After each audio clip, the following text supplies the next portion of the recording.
Departamenti Amerikan I Shtetit po përcjell përmes rrjetit të ambasadave të SBA mesazhin kryesor të Donald Trump në lidhje me investimet në ushtri për vendet e NATO-s.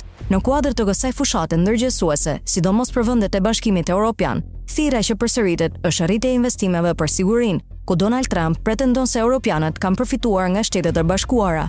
Mesazhi u përsoll edhe nga ambasada e SBA në Tiranë. Vetëm kur të gjithë aleatët investojnë në sigurinë e tyre në nivelin e duhur, ne mund të sigurojmë vërtet paqe për të gjithë aleancën e NATO-s. Paqja nuk vjen falas, thuhet në postimin e ambasadës. Qeveria e samitit të NATO-s në Wales në vitin 2014 është vendosur detyrimi minimal prej 2% të prodhimit të brendshëm bruto, shpenzime për ushtrinë për çdo vend antar të NATO-s, por Donald Trump e ka rritur këtë nivel tashmë, duke kërkuar 5% të prodhimit të brendshëm bruto. Por kur qëndron Shqipëria në krahasim me këtë kërkesë të re të Trump? Buxheti për këtë vit parashikon 525 milionë euro, ose 2.01% të prodhimit të brendshëm bruto.